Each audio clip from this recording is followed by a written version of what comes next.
ela tinha voltado do Brasil e ela estava muito entusiasmada com o Tatu Canara. Não sei, isso aí pode ser intuição da mãe, sei lá, de outras crianças conversando, não sei. 10! Nota 10! O senhor vai gostar, hein? Bebê diabo parou o táxi na avenida. Ao vivo é muito pior. Eu sou a Camila Quintzel. E eu, Danilo Corsi. E hoje eu vou contar a vida de Clodovil Hernandes, conhecido apenas por Clodovil, um dos mais importantes estilistas brasileiros, que dos anos 1960 a 2000 tem um pouco do tom do que era considerado luxo na moda no Brasil. E também teve carreira televisiva e uma curta carreira como político, eleito deputado federal. Além disso, vamos falar sobre o quanto Clodovil foi conhecido por ser um dos poucos gays assumidos da ditadura, por sua língua afiada e pela coleção nada pequena de desafetos. Mas antes, vamos dizer qual vinho o Drinco mandou pra gente hoje. Qual foi, Danilo? O vinho de hoje é o Clos de Lilas Saint-Emilion AOC 2016, um vinho francês da região de Bordeaux. E essa safra de 2016 foi considerada uma das melhores desse vinho especial, que recebe a denominação Saint-Emilion. Aproveite que ele está por menos de R$150 lá no Drinco. Brinde história? Tchim, tchim. Tchim, tchim.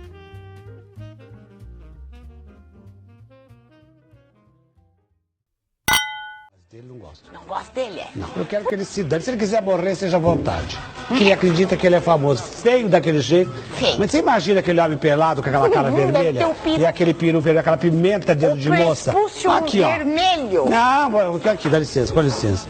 Isso aqui é o próprio Roberto Justus, olha. Prepúcio Toma, vermelho. de presente pra você. A capa, não quero. A capa do álbum. O que é isso que você jogou aqui? O Bilal do Não, então não faz homem. assim. Já que você vai fazer o Bilal do Roberto Justus, faz assim, ó. E faz assim, ó. Assim, é. Assim, claro. Nossa, Já que não presta, sai diz o a massa. sangue. Aquilo deve ter um cheiro de ranço com colônia francesa. Bem, do começo devo dizer que esse episódio foi muito baseado no podcast em 6 episódios da L Brasil sobre Clodovil, chamado Clodovil do Avesso. Então vocês podem ouvir, que é bem bacana. E começando do comecinho, Clodovir Hernandes, sim, Clodovir. Ele foi registrado com o famoso rotacismo linguístico, que nem Crei de Cláudio, que ele corrigiu no nome artístico. Nasceu em 17 de junho de 1937, na cidade de Elisiário, interior de São Paulo. Foi adotado ainda pequeno naquele esquema da adoção à brasileira por Diego Hernandes e Isabel Sanches, um ferroviário e uma dona de casa. E dizem que foi registrado só muitos anos depois. Também reza a lenda que ele era, na verdade, o filho de uma irmã da dona Isabel, a Lípia. Mas isso não foi confirmado. Um amigo também informou que a mãe chegou a ser babá dele quando ele era pequeno, né? A própria mãe, babá. Depois, entanto, maiorzinho, ele nunca mais encontrou com sua mãe biológica. Ele cresceu em Floreal, onde o pai tinha um armazém de secos e molhados, e onde ele foi criado como um menino sensível, mimado pela mãe e contido pelo pai. Desde cedo, demonstrava personalidade forte e comportamento afeminado, a famosa criança viada, que vivia colado na mãe e nos tecidos e lápis de cor. Anos mais tarde, ele diria que a mãe só tinha amado ele na vida e só tinha sido amada por ele. Achei uma coisa meio edipiana e problemática, como muitas coisas aqui neste episódio. Ele era muito ligado à mãe. Muito ligado à mãe. Clodovil contava que ele era o único na cidade que lia a revista Seleções e o Cruzeiro, que se encantava com os vestidos das atrizes e que brincava com panos e bonecas, o que para a época era visto como desdém. Era motivo de comentários na escola e na vizinhança, onde era chamado de maricona.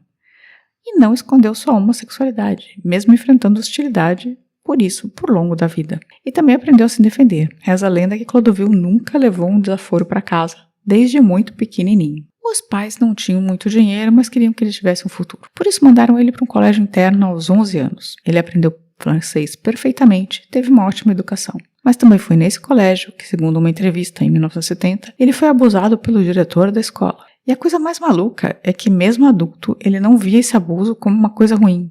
Ele lia como se tivesse sido escolhido por um adulto, sabe? Como se fosse uma coisa meio... Ele foi escolhido, era uma coisa boa, o diretor escolheu a ele, não as outras crianças, assim. Clodovil nunca lidou muito bem com a própria sexualidade. Na adolescência, ele se aproximava das moças da cidade e costurava para elas. Com 16 anos, começou a criar vestidos para candidatas a concursos de beleza. Tinha muito concurso de beleza lá em Jundiaí, Danilo? Alguns. Tinha a Rainha da Festa da Uva, mais famoso. Rainha da Festa da Uva. Rainha dos clubes. Ainda adolescente, ele também participou de um concurso da revista para desenhar um vestido para a cantora Marlene. Ele não ganhou o prêmio, mas ganhou um bilhetinho da diva dizendo que tinha amado o vestido. E isso incentivou ainda mais. Tá vendo? Nunca mande bilhetinho. Por quê? Você não quer Pode criar incentivar monstros. o Clodovil? Pode criar monstros. Aos 19, ele decidiu ir para São Paulo para terminar o curso normal, que na verdade formava professoras e era muito pouco frequentado por homens, né? Era como se fosse um magistério, onde tinha os normalistas. E também tentar trabalhar com costura. A ideia era se formar no curso normal, fazer faculdade de filosofia e tornar-se professor. Mas não deu certo. Porém, ele conseguiu vender os primeiros desenhos para uma boutique. E aqui ele conta a história de que a dona da boutique pagou por esses primeiros desenhos. E depois, quando ele ia mostrar novos, ela meio que decorava e copiava e nunca mais pagou por nada. Brasil, né? Brasil. Acho que isso deve ser um costume... Era um costume mundial. Sim. Contudo, com a família passando perrengues e se mudando para o interior do Paraná, Clodovil teve que voltar a morar com os pais. E aqui vem um período complicado para Clô. Ele foi morar na cidade de Mandaguari, no interior do Paraná, com os pais. Lá começou a trabalhar como professor de desenho da escola da cidade, com uma carga horária de 15 horas semanais. Lembrando que ele era formado como normalista, né? Mas também continuou desenhando para as mulheres chiques da cidade. A fama foi correndo e logo ele tinha até gente vindo de Londrina comprar os modelos de vestidos. O prefeito da cidade na época se encantou com Clodovil e resolveu não só bancar um desfile dele no aeroporto da cidade, que coisa mais cafona de interior, né? Imagina, tipo, um desfile no aeroporto. Com uma passagem de avião e mais uns bons dinheiros para ele tentar a vida como estilista em São Paulo. Basicamente dando uma bolsa. Vai lá tentar a vida, filho. Curioso. Parece que Mandaguari era uma cidade com muito dinheiro, por causa do café. Nesse meio tempo, seu pai morreu. E aqui eu vou fazer um parênteses grande para contar a história de Clodovil com o seu Hernandes. Segundo o costureiro, quando ele tinha 13 anos, ao voltar da missa, ele flagrou seu pai na cama com outro homem.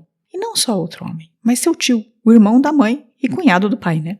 Eles não viram Clodovil e ele nunca falou com o pai sobre isso. Nem mesmo quando o pai o colocou contra a parede, quando ele tinha 18 anos, perguntando se ele seria fresco. Mas aí vem uma coisa louca. Esse tio, que era amante do pai, morreu nos anos 50 de causas naturais. Em 1960, o pai começou a dizer que o tio viria buscá-lo. No dia de sua morte, um acidente de caminhão, o pai saiu da casa com a roupa do falecido cunhado e disse que aquele seria o dia em que o cunhado viria buscá-lo. Suicídio. Ele sofreu um acidente e morreu. Bizarro, não? Mas Clodovil considerava... História contada, né? Ele contou essa história. Pois é. E Clodovil considerava essa uma grande história de amor, apesar de ter pena da mãe, que nunca seria amada por ninguém. Por isso que aquela história, né, da mãe só foi amada por ele, porque o pai, teoricamente, amava o tio.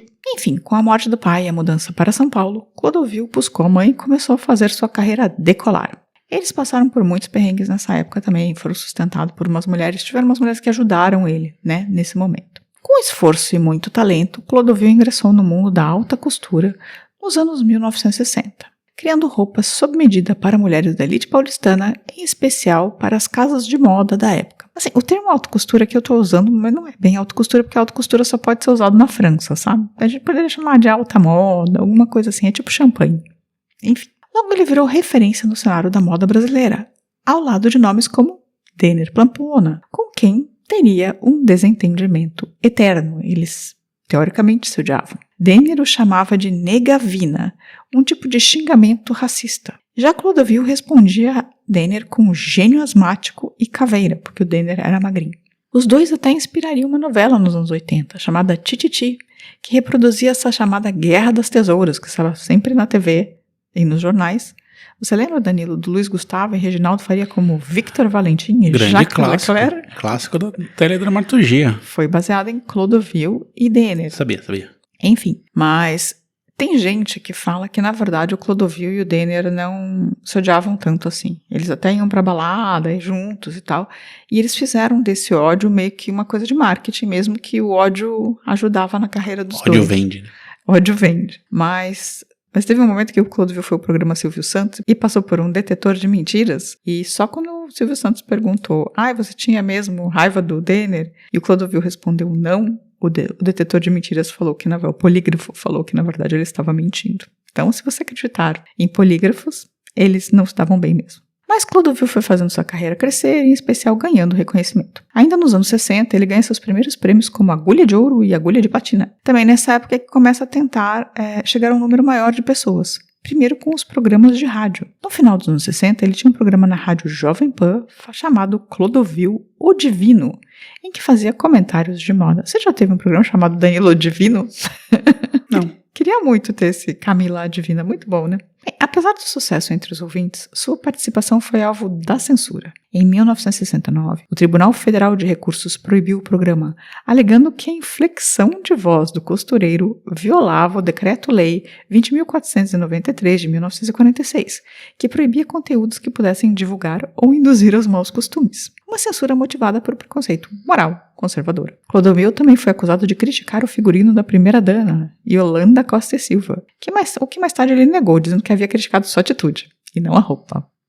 Mas o programa saiu do ar, porque ele falava com um tom de voz afeminado, basicamente. Clodovil, com o objetivo de se destacar como costureiro e aumentar sua popularidade, apostou nas participações também na televisão, ciente da sua força como meio de comunicação. Em 1977, ele participou do programa 800, que era do Paulo Gracindo, e venceu um prêmio de 800 mil cruzeiros, respondendo questões sobre o personagem histórico Dona Beija. Mas recusou o prêmio após perceber a redução de 30% devido ao imposto de renda. Ele achou um absurdo e falou, já que tem redução, não vou receber esse prêmio não. E ele falou que foi ao programa para mostrar que era uma pessoa educada, além de costureiro. E também levou a sua mãe, afinal, para mostrar que tinha família. Não era um porra louca. Esquisito ele, né? Tipo, ele tinha uma coisa problemática, assim. Sim, é autoafirmação, né? Faltou uma terapia na vida desse homem. Enfim, além disso, ele foi jurado do programa do Chacrinha. Mas em 1972, foi proibido de aparecer à TV pelo governo militar, junto com Denner e Clóvis Bornai, sendo considerados indesejáveis, por causa da coisa de eles serem gays. Assumidos, né? O apresentador Chacrinha ainda defendeu Clodovil, alegando que ele nunca se comportou de forma inadequada. Em uma entrevista posterior, Clodovil criticou a censura com ironia, dizendo que há coisas duras melhores do que a ditadura. Essas polêmicas foram, porém, boas para a carreira do artista. Você acha que há coisas duras melhores do que a ditadura? Não sei. Fica aí uma reflexão. Nos anos 1970 e 1980, suas criações vestiram atrizes, socialites e primeira-dama. Desfilou na Bélgica e também, por coincidência, foi o velório de Coco Chanel, em 1971, para o ódio do Denner, que idolatrava a Chanel e não estava lá. Ele teve um ateliê também na rua Oscar Freire e inaugurou o Jardim da Moda, um espaço de desfiles, ensaios fotográficos e recepções. Seu nome era sinônimo de prestígio e sofisticação. Ou seja, os anos 70 e 80 foram bons para Clodovil. Mas assim, eu preciso dizer que ele sempre estava numa gangorra, não vou nem dizer montanha-russa, ele estava numa gangorra financeira. Porque ele era um perdulário e ele gastava muito dinheiro. E aí tudo falia, ele não pagava as pessoas direito, sabe? Tipo, ele era meio troqueiro também. Mas com a morte precoce de Denner em 1978, aos 41 anos, de cirrose, depois de uma queda na sua carreira, Clodovil assumiu a posição de maior nome da alta costura no Brasil. Seu estilo era considerado refinado e feminino. Ele se tornou conhecido também por seu comportamento exigente, perfeccionista e, às vezes, autoritário. Nos bastidores, era chamado de mestre por costureiras e funcionários, mas muitos temiam por seu temperamento explosivo. Basicamente, ele era um escroto com absolutamente todo mundo. As pessoas odiavam Clodovil, que ele era muito competente, mas era uma pessoa horrível. Pessoa horrível. Pessoa horrível. Tá?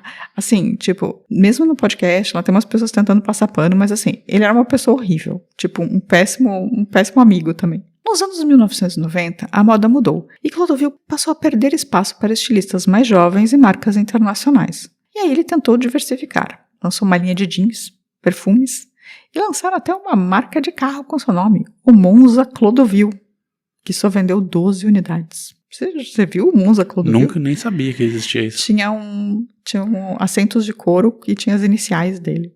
Foi muito absurdo, assim. E depois ele teve uns sites de casamento também. Também lançou livros de poesia e gravou um CD cantando músicas românticas.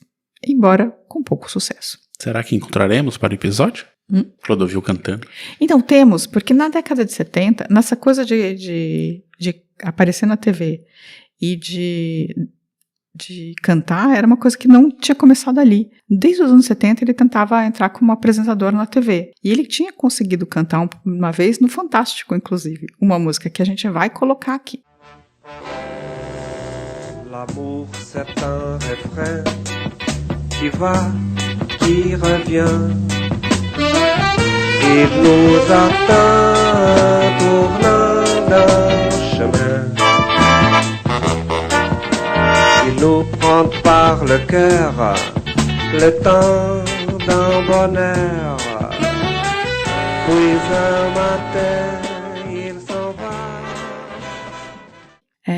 Enfim, mas só, apesar de ele estar tentando entrar na televisão desde os anos 70, ele só nos anos 90 que conseguiu realmente consolidar sua presença na mídia. Ele participou dos programas como TV Mulher e Mulheres, mas foi com programas solos que se destacou, como Clô para os Íntimos e A Casa é Sua.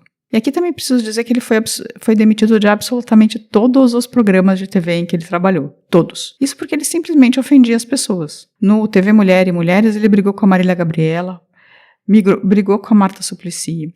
Em programas como A Casa Sua, ele xingou a Luísa Mel, que era a namorada do dono do canal. E assim, seu estilo direto, elegante, ao mesmo tempo provocador, o transformou numa figura singular da televisão brasileira, que era amada pelo público, mas ao mesmo tempo as emissoras não aguentavam, porque ele era difícil, assim, ele metia as TVs em muito processo e ele era imprevisível. Chato pra caralho. Mas, assim, Clodovil foi um dos primeiros apresentadores abertamente gays da TV brasileira. Ele não escondia sua orientação sexual, embora rejeitasse os rótulos e não se vinculasse ao movimento LGBTQIA+. Ele era, digamos, uma figura de muitas camadas. Ele não era contra o casamento gay, mas detestava a parada do orgulho gay. Ele achava que ninguém devia ter orgulho de ser gay, porque era como se fosse um fardo para as pessoas. Ele fala que só conseguiu deixar de ter raiva e começar a lidar melhor com sua homossexualidade só aos 60 anos de idade. Ou seja, ele era durante quase toda a sua vida, ele foi um gay homofóbico. O que é uma coisa contraditória em si, mas existe, né? E a sua fama também vinha acompanhada de escândalos. Ele era acusado de ser arrogante, difícil de lidar e, por vezes, preconceituoso. Não só foi acusado, como também foi processado e perdeu muitas causas por isso. Comprava brigas públicas com colegas, artistas e políticos. Em 2006, aos 69 anos, ele foi eleito, e ele estava numa merda antes de ser eleito, preciso dizer isso, estava sem grana nenhuma e tal. E ele foi eleito deputado federal por São Paulo com quase 500 mil de votos, a terceira maior votação do país naquele ano. Ele dizia que queria moralizar a política, criticava o que chamava de baixaria na TV e defendia propostas conservadoras. Seu mandato, marcado por atritos com colegas e por uma atuação irregular, mas também teve alguns discursos contundentes sobre ética e cultura. Para mim, o Clodovil era meio um bolsonarista antes do Bolsonaro, sabe? Ele estava nessa vibe. Por exemplo, ele declarou na bancada que as mulheres agora estavam ficando ordinárias, trabalhavam deitadas e descansavam em pé, uma alusão à prostituição. Quando soube que uma colega deputada, Cida Diogo, estava coletando assinaturas para uma ação contra ele por essa fala, disse que ela não conseguiria nem ser puta, pois era muito feia e deveria procurar plásticas. Alguém falou alguma coisa similar. Né? Exatamente, quase igual ao Bolsonaro, sabe? O que ele falou para Maria do Rosário, assim, é muito absurdo. Ele também colocou uma naja de metal como pé de uma mesa de seu gabinete e deu o nome da naja de Marta, por conta da Marta. Chamou a vereadora do PT de Claudete Alves Silva Souza de macaca de taier e teve de pagar R$20 mil de indenização, cerca de 80 salários mínimos na época. A vereadora é negra. Misógino? Sim. Racista, mesmo tendo sofrido racismo, porque ele também não era branco? Também. Tudo errado. Tudo errado. Nos últimos anos de vida, Clodovil viveu, além de Brasília, em Ubatuba, em uma casa estilo colonial que ele mesmo projetou. Ali, dizia ter encontrado a paz, cuidando do jardim, da casa e de seus cachorros. Era um monte de pug. Também se dedicava a projetos sociais e planejava criar uma fundação voltada à cultura e à educação de jovens carentes. Mas aqui mais uma contradição. Ele construiu essa casa em Ubatuba numa área de proteção ambiental. Metade da casa foi demolida depois de sua morte por isso. Também transformou as ruas que davam acesso ao espaço em privadas, fechando o acesso de 2 vizinhos às próprias casas. Então os vizinhos não conseguiam chegar de carro às próprias casas porque o Clodovil fechou. Um desses vizinhos processou o Clodovil 1000 vezes, embargou as obras da casa, fez o cão. E esse homem, ele tem um ódio do Clodovil, dá pra ouvir ali nesse podcast, que a mãe desse homem morreu e ele não conseguiu sair com a mãe de carro da casa. Então ele teve que carregar o corpo da mãe no colo até o carro, que estava uma grande distância, porque o Clodovil fechou a rua da casa dele. Imagina isso. Um horror tudo, né? Clodovil, essa figura, faleceu em 17 de março de 2009, aos 71 anos, após um AVC. Deixou poucos bens, muitos desafetos e uma imagem marcada por contrastes. Ao mesmo tempo vaidoso e generoso, snob e sensível, solitário e popular. Nunca falou sobre o amor e os amigos dizem que ele só teve um grande amor na vida. Um advogado, que nunca teve seu nome divulgado e é casado e tem filhos. Depois da morte de Clodovil, muita gente veio falar que ele tinha sido assassinado. E aqui abre uma parênteses de teoria da conspiração. Ronaldo Esper, outro estilista dessa fase, disse que Clodovil foi morto por um garoto de programa, pois ele estava com o crânio afundado e isso aconteceu porque ele tinha um projeto para reduzir o número de deputados no Congresso Nacional. Mas ele ter um projeto não significa nada. Fecha a teoria da conspiração. Enfim, ele morreu de um AVC, e aí o Ronaldo Esper fala que, na verdade, nunca viu um AVC afundar o crânio. Eu não sei de onde ele tirou a ideia do crânio afundado também. Ele foi encontrado morto. Na verdade, ele foi encontrado semi-morto. Ele estava quase morto na casa pela empregada. 7 horas da manhã. E aí depois ele chegou a ser levado para o hospital, eles iam tentar, porque ele teve um AVC hemorrágico. E aí eles foram tentar tirar, né, esse sangue que estava acumulado na caixa craniana, mas não conseguiram. Mas tem essa teoria de que ele foi assassinado. E que ficou correndo, e o Ronaldo Esper foi para a televisão falar isso, assim. Enfim, para terminar, a fundação que ele quis fundar nunca foi fundada porque ele estava mergulhado em dívidas, dos muitos processos que sofreu por não pagar coisas, por falar mal das pessoas e por ter direitos trabalhistas de seus ateliês e funcionários ele nunca pagou. A casa da Granja Viana foi para isso, praticamente todo o seu acervo, leiloado por R$370 mil, também foi para pagar essas dívidas. A casa em Ubatuba foi a leilão 2 vezes, e aí ninguém comprou. Na terceira, uma senhora comprou, mas quando ela descobriu os enroscos ambientais, quis descomprar e não conseguiu. E aí continuou com ela, porém a casa está completamente abandonada, metade destruída por conta dessas tretas ambientais que destruíram. Até tentaram entrar com um processo para destruir a casa inteira, mas não destruíram. E só tem um segurança que é pago pelo próprio espólio e que fica lá para evitar invasões. No fim, desculpem meu português, mas o Clodovil foi um grande filho da puta. Foi um estilista talentoso, uma pessoa horrível, um ser humano que passou por bons bocados e maus bocados, por ser um gay afeminado, né, e negro nos anos mais pesados da ditadura, e também no Brasil, né. Sofreu porque veio de baixo, mas também nunca se tornou uma boa coisa depois disso. Ele tinha talento, mas estava sempre equivocado nas suas opiniões, sempre escolhendo o lado errado das batalhas. Porém, foi muito importante para a moda brasileira, até por mostrar, né, o que era ser um estilista na televisão, para gerações que ele inspirou. O Alexandre Hercovitch, por exemplo, fala, olha, não existia. Eu não fui inspirado pela moda especificamente do Clodovil, mas não tinha ninguém, sabe? Ele foi a primeira pessoa que estava lá fazendo isso, desenhando na TV e tal. E ele também foi importante para o movimento gay por ser um cara assumido sempre, né? Por ser um gay afeminado que era respeitado no Brasil, onde todos eram meio caricatos nessas épocas, né? A figura do gay afeminado era muito caricata. E o Clodovil não se deixava ser caricato, né? Complicada essa figura, né? O que você acha, Danilo? Bom, ele era um fruto da sua época, né? Porque ele era um gay ali nos anos 50, 60, complicadíssimo. Mas ele se tornou uma pessoa muito horrível. E eu tenho várias lembranças dele. Minha mãe era completamente aficionada, assistia todos os programas dele. E aí, às vezes, eu chegava da escola, tava rolando o programa dele, assim, ele falando vários absurdos, cometendo vários crimes contra os direitos humanos, assim, e eu não entendendo nada do que tava acontecendo ali. Ele era um proto-Bolsonaro antes do Bolsonaro, assim, as coisas que ele fala são muito parecidas com as coisas que o Bolsonaro depois falou. E ele foi pouco processado. Foi bastante, mas pouco ainda, pela quantidade de absurdo que ele falava. Não, eles falaram que, na verdade, na rede de TV, teve uma época do programa dele que ele ficava 4 horas no ar. Que eles tinham um processo por dia. Todo dia vinha um processo, assim, de tanta bobagem que esse homem falava. Mas, por outro lado, ele tinha talento, assim, sabe? Eu não sei dizer, não sei julgar a moda dele. Todo mundo diz que ele era, muito perfeccionista, que ele não era extremamente criativo, mas que ele fazia vestidos excelentes, assim, de muita qualidade. E que ele tinha um olhar incrível, assim, para combinação, para entender a moda, assim. E ele também tinha um talento incrível para televisão, né? Porque, afinal de contas, ele conseguia ficar 4 horas ao vivo na TV, assim. E muitas vezes o diretor do programa até fala, tinha dia que o convidado não ia e o Clodovil me falava, me dá 2 metros de tecido e um alfinete que eu vou fazer um vestido aqui e ocupar o horário da televisão, e as pessoas eles chegavam ao segundo lugar da audiência, sabe? Ou seja, o cara sabia o que estava fazendo, mas ao mesmo tempo, difícil, né? É difícil lidar com esse tipo de gente. Enfim, mais algum comentário sobre Clodovil Hernandes? Clodovir Hernandes? Segue o barco. Vamos para os recadinhos? Bora. Digamos que uma moça bonita se ofendesse porque ela pode se prostituir. Não é o seu caso, a senhora é uma mulher feia. Vai ser senhora, família. Agora eu tenho culpa que ela nasceu feia.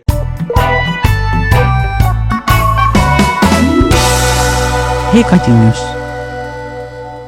Danilo, se alguém quiser defender o Clodovil pra gente, faz como? Manda um e-mail para contato@muitopior.com.br. Pode procurar a gente nas redes sociais. A gente tem o Facebook, o Instagram e o Twitter. Pode também procurar a gente nos nossos canais no Spotify, no YouTube. No YouTube é o mais indicado se você quiser defender pessoas nefastas, que eles estão sempre por lá. Quem defende esse tipo de gente. E falando em comentários, mas agora ainda sem chegar nas pessoas nefastas, vamos começar aqui com o Instagram. No episódio do MEI Brasil, a Alan Antunes falou: se não me engano, folhas era chamado anteriormente de bolhas. Ótimo episódio. Não saberia dizer, vou procurar. Já a Rosa falou: olá, casal. Sou fiel por aqui. Adorei esse episódio. Dancei muitos bailes de garagem. Esse comentário denuncia minha idade, embalada por essas músicas. Nostalgia pura.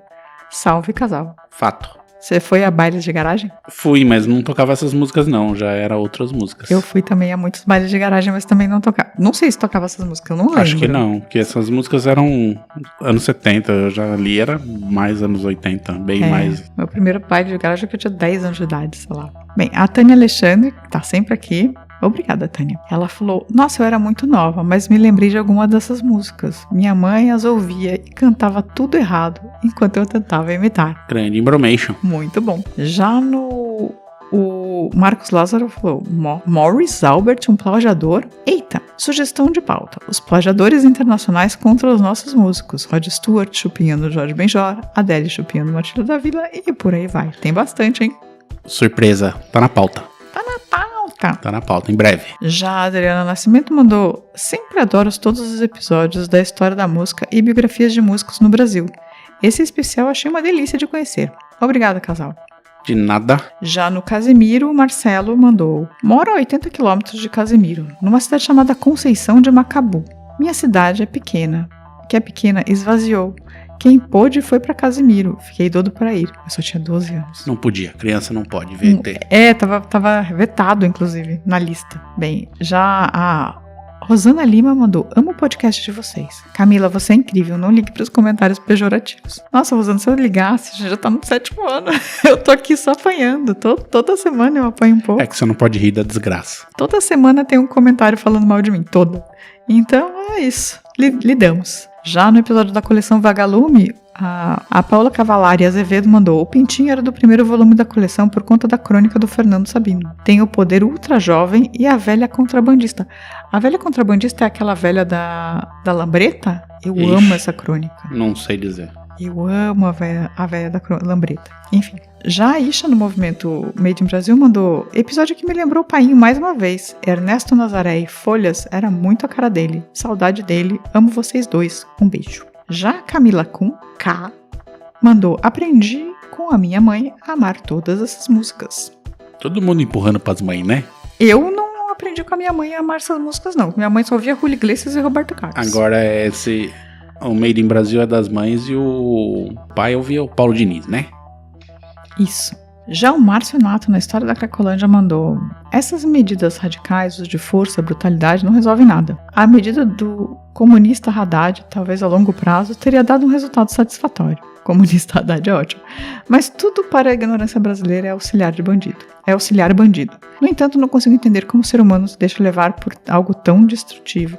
Por um vício tão destrutivo. Só Yeshua na causa. Bem, já no YouTube, a Mônica Silveira falou: valeu, casal, no episódio do Movimento, e também falou no Nina Rodrigues: obrigada, casal. Vídeo muito necessário, apesar de revirar o estômago. Já o Marlon Alves mandou: parabéns, muito bom. Não trabalho se não for ouvindo os episódios de vocês. Sabotagem tem que ser o próximo. Tá na pauta também, aguenta aí, tá chegando. Mas não sei se é o próximo. Não sei se é o próximo, Acho que não. Já teve esse cara, o Roberto Nogueira, 4682, que ele mandou 345 comentários e defendendo. Só pra vocês terem um naipe, ele é aquele cara com foto, perfil de óculos escuros, né? Então vocês sabem o tipo de gente que é, né? Falando que é sobrinho do Careca, né? Do Raul Careca, né? Raul Careca. E ele manda: vocês que são canalhas. Depois ele manda: e daí que era careca? Se cabelo fosse importante, não nascia na bunda. Quem são vocês para denegrir, usando esse termo, a imagem do meu tio?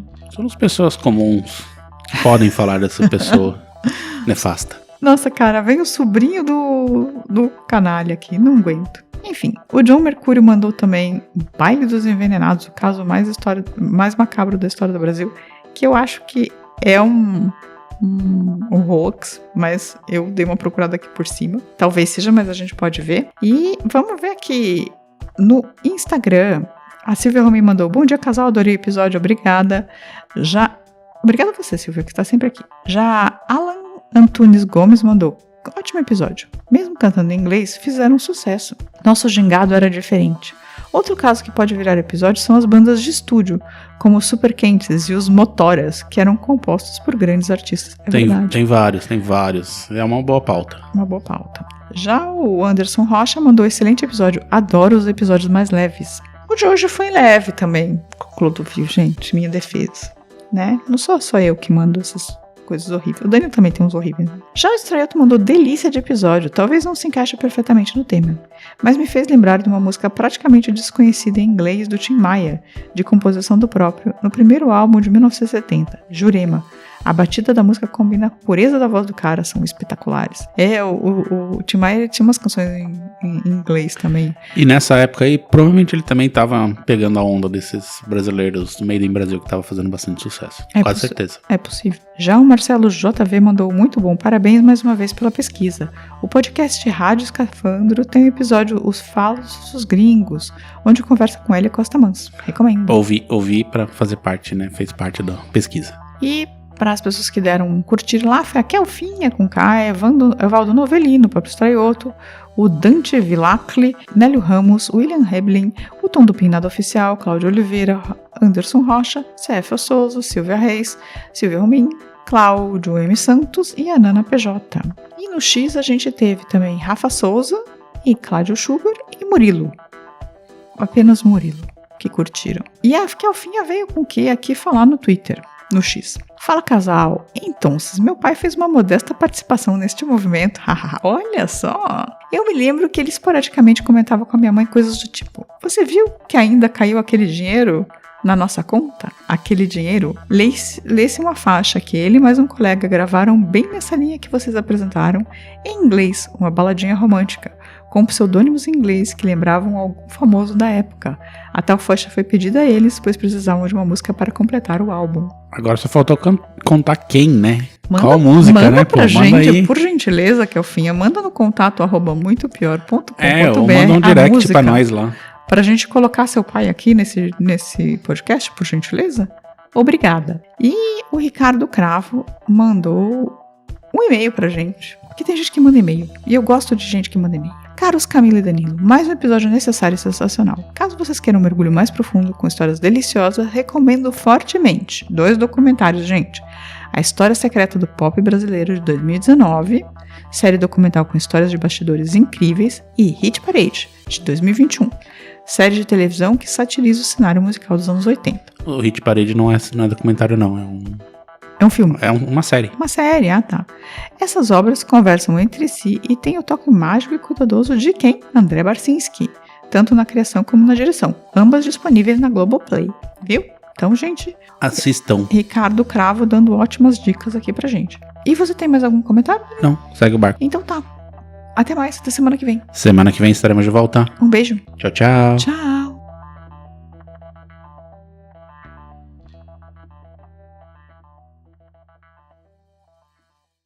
A vida é muito pior. Esse episódio é um oferecimento de trinco.com.br e siteguy.dev.